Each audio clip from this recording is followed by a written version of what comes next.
भी बशीर अहमद ना। अच्छा ये थोड़ी मैं सारी रिपोर्टां वेखियां, ये सारे थोड़े एक वाली रिपोर्ट वेखी। सब तो पहले ये तशखीस करनी है कि थोड़े ये सारे मसले कदम तो चलते वाले। सब तो पहले इन्हों की शुगर नहीं कंट्रोल हो पा रही, किश नहीं कंट्रोल हो पा रही, शुगर के कंट्रोल ना होने तो जेडे है ना ये पैरों की अंगलियां वाले पासे और जख्म बन रहे हैं। सारा कुदरत का निज़ाम में नहीं पता होता कि केकड़े मर्ज इंसान मतलब कोई इंसान सोच कोई हो रही होता है कुछ के हो रही है। सब तो पहले यही लगता है कि कुल जहान की जिम्मे मर्ज लिखे इन्हों के खाते पे। सब तो पहले जी मर्ज बनी है इन्होंने काले जरकान हैपाटाइटिस सी का पहले वह सही तरह नहीं पता चल सकिया। जिले हैपाटाइटिस सी का सही तरह नहीं पता चल सकिया उस वजह तो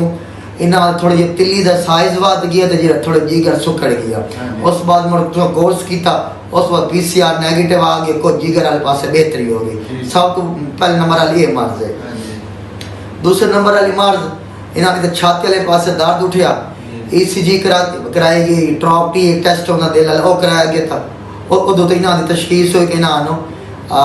दिल के अटैक वाली मर्ज है। ठीक है उतने मुड़ कार्डियोलॉजी मुल्तान इलाज चलता रहा, एक तय हो गई। दूसरी है मर्ज। तीसरी अजकल जी मर्ज है इन्हों के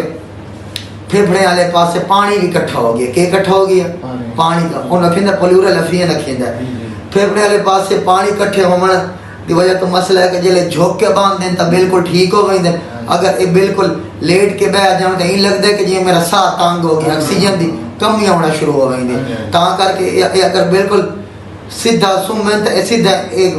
पूरी जिंदगी सुम ही नहीं सकते इस कंडीशन दे। ता करके जिले को पिछू ठपकियां दे या झोंक के बवे तो कुछ बेहतर महसूस होंगे। एक तो ये मसला हो गया। त्रै मसले। चौथा मसला कि इन्हों का जोड़ा है ना शुगर है। शुगर इन्हों का हूँ जो मैं टेस्ट वेखे इन्होंने टेस्ट वाले पासे शुगर के जोड़े ना शुगर गुर्दे के उत्ते असर करेंगे जिन्होंने आखिंदा डायबिटिक नेफ्रोपैथी आखिंदा। शुगर जी गुर्दे की जाली के उत्ते असर करेंदी पई, कितने असर करेंदी पई जाली के उत्ते। जिले गुर्दे की जाली के उत्ते असर होंगे तो और जो है ना यूरिया ते क्रेडिट ना थोड़ा बहुत जो मिकदार बढ़ना शुरू हो जाती है। जो पैरों से सोच चढ़ती है तो उसे दे शुगर ते ब्लड दे वरे तो डायबिटिक नेफ्रोपैथी ते हाइपरटेंशन नेफ्रोपैथी वो दोए गुर्दे की जाली के उत्ते असर करेंदे पैन। और जो जिले गुर्दे की जाली के उत्ते असर पौंदा है और जो फिल्टर होंगे ना गुर्दे ना जो फिल्टर के कार गुर्दे काम करेंदे ना वो ता करके वो ला चाड़ हो जाती है। एक तो मसला हो गया। 4 मसले हो गए। पंजो मसला है एक जिंदी उम्र होंगी 45-50 साल 55 साल उम्र है तो इस उम्र दे इंसान का नॉर्मल इंसान का जोड़ा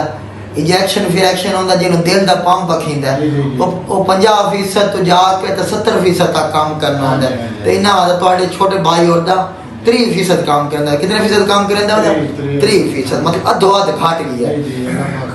और मैं जी एक वाली रिपोर्ट वेखी है तो जी एक वाली रिपोर्ट है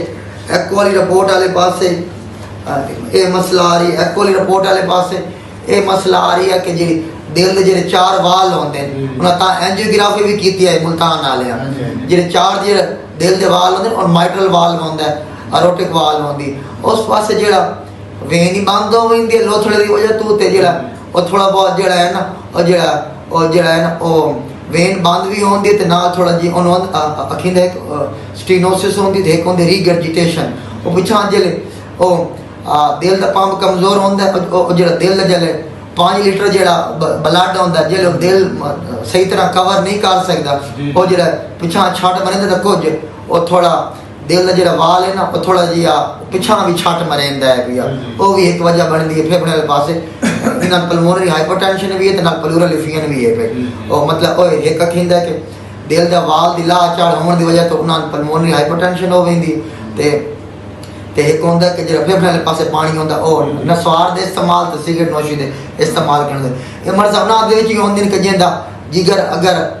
कमजोर हो जाए फेफड़े जिगर वाले पास थोड़ी पानी इकट्ठा हो जाए तो वो इस पास होके ना छट मरेंदा पिछा ये भी दिल के उत्ते असर ही पाउंदा है। ता करके इन्हां क्या दौरे विच काले रंग का बखाना भी आंदा सी या चिट्टे रंग का बखाने विच कदी कदी बाज दफा आंदा इस मर्ज दे विच ठीक हो गई। ये मसले हो गए ते उतों इना दा अगर सारा जी कार्डियोलॉजी वाली जी दवाई जी उन्हें दिल के अटैक वाली लिखी है वो तो पूरी जिंदगी चलनी हुई तो वो मैं टेक कर छोड़ समय ये सारी दवाई चलती रहे तो जी शुगर के मुतलक है वो मेरे नाल में दवाई ऐड करे सा जो फेफड़े वाले पासे पानी इकट्ठा होता भी और नाल दवाई ऐड करे सो उम्मीद काफ़ी है कि बिल्कुल बेहतर हो तो पहले थोड़ी मैं सारी रिपोर्टा पढ़ी तो पहले क्या सही तरह थोड़ी जबान ही क्या नहीं दसिया भी असल के मर्ज है हाँ क्या ब्रीफ नहीं किया ता करके सारी गल तफसील ना दसन का मकसद है कि तो असल पता चले कि तो असल मर्ज है एक इन्होंने कोई गुर्दे वाली मर्ज इन्होंने शुगर ते ब्लड प्रेशर दबरे है तो और जो शुगर दी और गुर्दे तो असर पौंदा भी है जिले गुर्दे दा फिल्ट्रेशन फिल्टर वाली ला चढ़ होंदी है उन पैरा ते सो चढ़ वेंदी है गुर्दे दा असर ज्यादा मसाइल तो नहीं ना यूरिया ते क्रिएटिनिन डायलाइसिस वाली कोई नहीं ओ मर्ज होर होंदी है ए मर्ज जिली ना दी शुगर कंट्रोल हो सी ब्लड कंट्रोल हो सी ए 15-20 मिनट तक यूरिया 15-20 दिन तक यूरिया ते क्रिएटिनिन बिल्कुल बेहतर हो से ये सारी गल मोटी-मोटी समझावन दा मकसद है जेरा कार्डियोलॉजी मुल्तान वाला बिल्कुल सही इलाज चल रही है उन्हें बिल्कुल सही तशखीस की थी एंजियोग्राफी की थी उन्हें जो दिल के अटैक के मुतलक विच में वेख जो कोई कलाट बन गया उन्हें वो खून पतले टीके भी लवाए वो बिल्कुल सही इलाज होता रही और जी कुछ कमी बेशी जी सोच चढ़ वेंदी है वो नाल में दवाई ऐड करे सा बिल्कुल बेहतर हो वैसे एक तो ये चीज़ तुसा परेशान पो होए वदे कि क्या कुछ हो ना जावे ना इस मार दे 3-4 चीज़ां दा एहतियात करना ज़रूरी होती है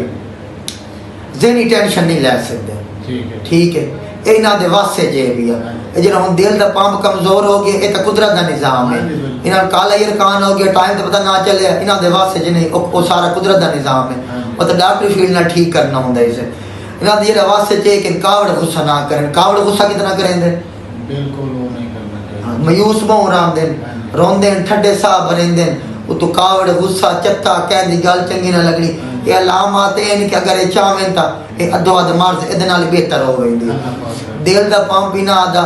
60% काम करना होंगे 50% इतना 3% है अगर कहते 5% आ जाए तो वो खतरनाक साबित हो सकता है समझावन का मकसद है कि हाल ना दी 50 साल उम्र इन्हें हाल जिंदगी गुजारनी है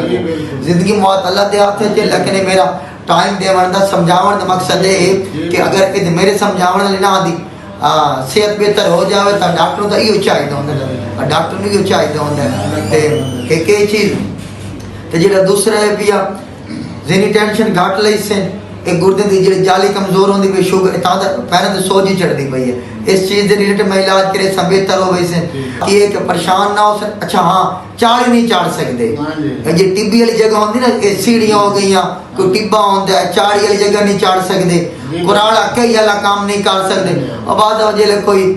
कणक का सीजन होता थ्रेशर का सीजन होता है किसान आदमी हो जमींदार हो तो मुझे इंसान का दिल कर पाता कि चलो मैं कई चाह के ते ढोर डंगर वाला काम नहीं कर सकते ना दे इन्हां दी सुकून करें इन्हां ये समझो कि डॉक्टर साहब ने रिटायर हैं पे ठीक है मतलब ये बिल्कुल रेस्ट करें खुश रहें हाँ ये हाले कोई बेटे की शादी हुई कोई नहीं ना बेटे हाँ हाले छोटे हैं बेटी शादी हुई मतलब दोतरे हाल है ना दोतरे हाल है ना दोतरे हाल है ना बच्चे नाल खेडन वगैरह बिल्कुल सुखी रहें उठाए देरादारी बवें उठाए संगत नाल जेरे वसे दिन गप शप लावें अगर थोड़ा ज़हन रिलैक्स रखें अगर दिल का पंप होंगे 5 लीटर मतलब ओदी सकत होंगी है कि ओदा बोझ बर्दाश्त करना होंगे इन्हों का जो दिल 2.5 लीटर बर्दाश्त कर सकता है तो अगर वजन कम अगर